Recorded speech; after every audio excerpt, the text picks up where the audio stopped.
Hi viewers, welcome to our channel. ప్రస్తుతం మనతో పాటు సీనియర్ జర్నలిస్ట్ దాము బాలా సార్ వారితో మాట్లాడదాం. నమస్కారం సార్.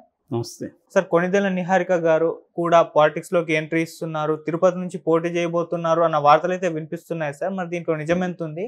మరోవైపు అటు నాగబాబు గారి కోసం వాళ్ళ తనయుడు వరుణ్ తేజ్ కూడా క్యాంపెయిన్ చేయబోతున్నారు అన్నట్టు కూడా వినిపిస్తున్నాయి సార్. మరి దీని గురించి ఏం చెప్తారు సార్?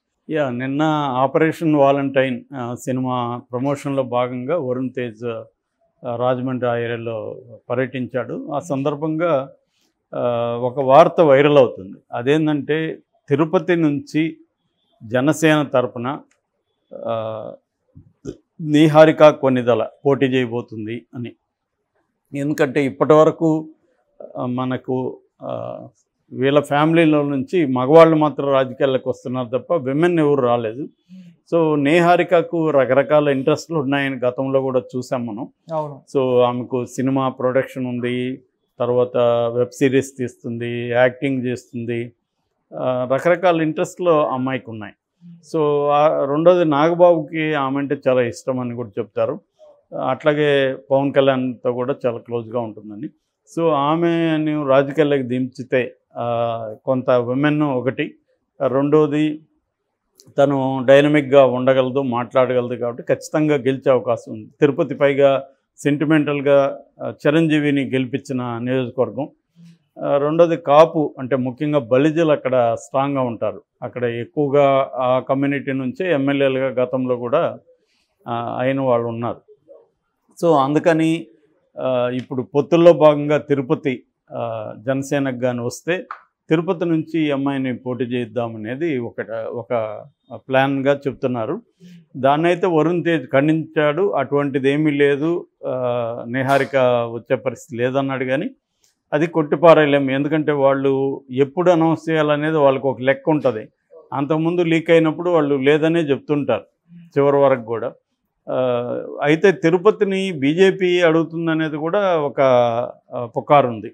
అక్కడ ఇంతకుముందు అక్కడ ఆమె రమా గారు పోటీ చేసి ఓడిపోయారు, మళ్ళీ ఆమెకే ఇస్తారని చెప్తున్నారు. తిరుపతి ఒకటి బీజేపీ వాళ్ళు అడుగుతున్నారని చెప్తున్నారు. అయితే తెలుగుదేశం కూడా దాన్ని మాకు ఇవ్వండి అని అడుగుతున్నారు. ఏదేమైనా అది ఒక క్లియర్గా లేదు. తిరుపతి అయితే తిరుపతి అయితే మాత్రం ఖచ్చితంగా ఎంపీ నియోజకవర్గం, తిరుపతి ఎంపీ నియోజకవర్గాన్ని తమకు ఇవ్వండి అని లేదా ఎమ్మెల్యేది ఇవ్వండి అని అడిగే పరిస్థితి ఉంది. ఒకవేళ ఇస్తే మాత్రం ఈఎంఐని నిలబెట్టే ఇది ఉంది. అది ఒక అంశం. రెండవ అంశం, క్యాంపెయిన్కి వరుణ్ తేజ్ కానీ మిగతా వాళ్ళు వస్తారా, దింపుతారా అనేది. అంటే ఈసారి పవన్ కళ్యాణ్ చాలా స్ట్రాంగ్గా పట్టుదలతో ఉన్నాడు. ఎట్టి పరిస్థితుల్లో ఈసారి మనం కనీసం ఒక 10 మంది ఎమ్మెల్యేలతో జనసేన అసెంబ్లీలోకి అడుగుపెట్టాలి నేను. అట్లాగే జనసేన, టీడీపీ, బీజేపీ ప్రభుత్వం గవర్నమెంట్ ఫామ్ చేయాలి, ఆ రకంగా తాను చక్రం తిప్పచ్చు అనేది పవన్ కళ్యాణ్కి ఉన్నది. ఒకవేళ చంద్రబాబు సీఎం అయినా తాను ఒక ప్రెజర్ గ్రూప్గా ఉంటాడు కాబట్టి తనకు ఆల్రెడీ తనకు కరిష్మా ఉంది, జనంలో ఇది ఉంది. తనకి ఇప్పటివరకు ఏంటంటే ఎమ్మెల్యేగా కూడా కాకపోవడం వల్ల చాలా అవమానాలను ఎదుర్కోవాల్సి వస్తుంది. ఈసారి ఎట్టి పరిస్థితుల్లో ఎటువంటి ఇబ్బందులు ఉన్నా, ఎటువంటి డిఫికల్టీస్ ఉన్నా కూడా ఖచ్చితంగా అసెంబ్లీకి ఒక 10 మందితో అయినా వెళ్ళాలి అనేది పవన్ కళ్యాణ్కి చాలా స్ట్రాంగ్గా ఉంది. అందుకని అతను ఎప్పుడూ లేనంతగా గ్రౌండ్ వర్క్ చేస్తున్నాడు. ప్రత్యర్థుల వాళ్ళకు కూడా మాట్లాడుతున్నాడు. ఈవెన్ బీజేపీ వాళ్ళ ఇంటికి వెళ్ళారు, మొన్న తెలుగుదేశం వాళ్ళ నాయకుల ఇంట్లోకి వెళ్ళారు, కలుస్తున్నారు. తనకు మామూలుగా ఇగో ఎక్కువ అని చెప్తారు, అటువంటి ఇగోను కూడా ఆపుకొని అతను కింది స్థాయి లీడర్ల వరకు వెళ్ళి కలిసి మాట్లాడుతున్నాడు. నాగబాబు కూడా అటు పోటీ చేయబోతున్నారు. కాకపోతే పవన్ కళ్యాణ్కి ఒక విమర్శ వచ్చే అవకాశం ఉంది. అదేంటంటే కుటుంబ రాజకీయాలు. మామూలుగా బీజేపీ ఎప్పటి నుంచో కుటుంబ రాజకీయాలు మేము వ్యతిరేకిస్తామని చెప్తుంది. కానీ ఇప్పుడు ఆంధ్రప్రదేశ్లో పొత్తు పెట్టుకుంటే ఇటు తెలుగుదేశం కుటుంబ రాజకీయాల్లోనూ ఉంది, ఎన్టీఆర్ అల్లుళ్ళు, మళ్ళీ చంద్రబాబు కొడుకు, వీళ్ళే రాజకీయాల్లో ఉన్నారు. కాబట్టి బీజేపీ మరి ఏం సమాధానం చెప్తుంది? ఇక్కడ కేసీఆర్ని కూడా కుటుంబ రాజకీయాలని బీజేపీ ప్రధానంగా విమర్శిస్తుంది. దేశవ్యాప్తంగా కూడా వాళ్ళు ప్రధానంగా చెప్తుండేది ఏంటంటే ముఖ్యంగా రాహుల్ గాంధీ, సోనియా వీళ్ళని దెబ్బతీయడం కోసం వాళ్ళ కుటుంబ రాజకీయాలు అనే అంశాన్ని బలంగా తీసుకొచ్చారు. కానీ రీజనల్ పార్టీల్లో కుటుంబ రాజకీయాలు లేకుండా రీజనల్ పార్టీలు ఉండవు. మరి వీళ్ళేమో రీజనల్ పార్టీలతో పొత్తులు పెట్టుకోకుండా బీజేపీ ఉండదు. మరి ఇప్పుడు పొత్తులు పెట్టుకున్నప్పుడు జనసేన తెలుగుదేశంలో కూడా కుటుంబ పాలిటిక్సే. ఇప్పుడు పవన్ కళ్యాణ్ ఉన్నాడు, నాగబాబు ఉన్నాడు. ఇప్పుడు మళ్ళీ వాళ్ళ నుంచి ఎవరో ఒకరు ఎక్కడో చోట పోటీ చేయించే అంశం ఉంది. ఎందుకంటే వాళ్ళకి 20-25 సీట్లు ఇస్తారని చెప్తున్నారు. ఆ 20-25లో కూడా క్యాండిడేట్స్ లేరు. జనసేనకి బలమైన గెలుస్తారనుకున్న క్యాండిడేట్స్ లేరు.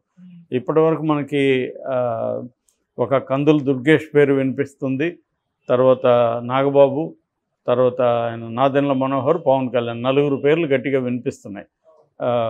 సో మిగతా వాళ్ళు ఎవరెవరికి ఎక్కడెక్కడ పెట్టాలి ఇది గట్టిగా లేదు ఇప్పటివరకు. సో అందుకని కొంత ఎంత తెలుగుదేశం ఓట్లు ట్రాన్స్ఫర్ అయినప్పటికీ కూడా లోకల్ క్యాండిడేట్ కూడా ఇంపార్టెంట్. ఎందుకంటే దాన్ని ఆర్గనైజ్ చేసుకోవాలి, అనేక గందరగోళాలు వ్యతిరేకతలు ఉంటాయి, వాటన్నిటిని చార్ట్అవుట్ చేసుకొని యూనిఫైడ్గా వెళ్ళాలి. చాము ఒక కరిష్మా పవన్ కళ్యాణ్ పనికి రావచ్చు కానీ అది సరిపోదు. ఎందుకంటే పవన్ కళ్యాణ్కి అంత కరిష్మా ఉంటే లాస్ట్ ఎన్నికల్లో ఎందుకు అంత ఘోరంగా ఓడిపోయారు? పవన్ కళ్యాణ్నే గెలవలేదు కదా, ఆ రాపాక ఒకరే గెలిచారు, ఆయన కూడా జంప్ అయ్యారు.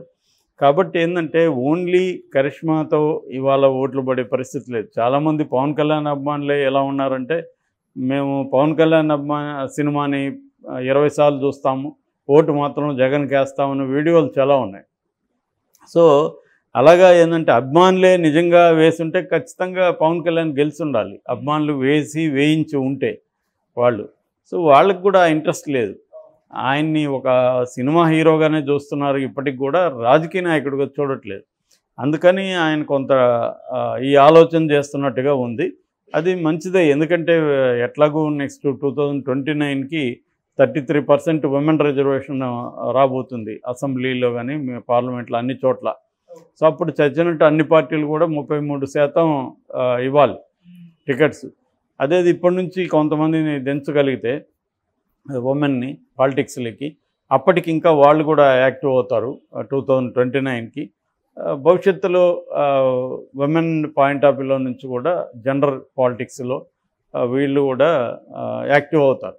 అలాగే ప్రతి పొలిటికల్ పార్టీ ఇప్పుడు విమెన్ని కూడా ఇప్పటి నుంచి ఎలా రెడీ చేసుకోవాలన్న ఆలోచనలో ఉంది.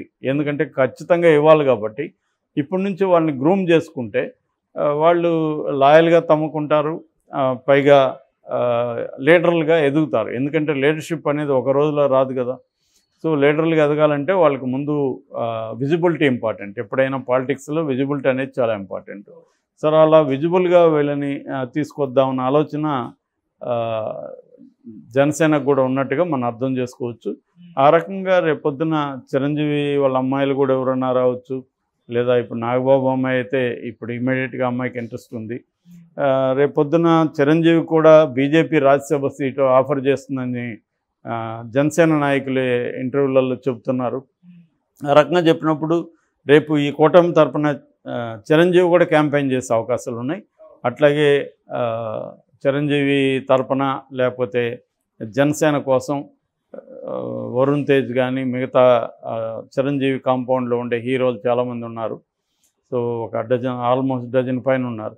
సో వాళ్ళందరిలో మెయిన్గా కొంతమందిని దింపే అవకాశాలు కూడా ఉన్నాయి. ఎందుకంటే స్టార్ క్యాంపెయినర్ పవన్ కళ్యాణ్ ఒకడే స్టేట్ అంతా తిరగలేడు. పవన్ కళ్యాణ్ ఏంటంటే చంద్రబాబు కూడా పవన్ కళ్యాణ్ ఉపయోగించుకునే ఆలోచనలు ఉన్నాయి. కాబట్టి వాళ్ళ ఫ్యామిలీ నుంచి రాజకీయాల్లోకి ప్రత్యక్ష రాజకీయాల్లోకి దింపాలనే ఆలోచన పవన్ కళ్యాణ్కి ఉన్నట్టుగా తెలుస్తుంది. నాగబాబుకు కూడా ఇంట్రెస్ట్ ఉంది, అమ్మాయికి కూడా రాజకీయాల పట్ల ఆసక్తి ఉందని చెప్తున్నారు. సో ఆ రకంగా వస్తే మాత్రం ఒక డ్రాస్టిక్ ఇదే అని చెప్పొచ్చు.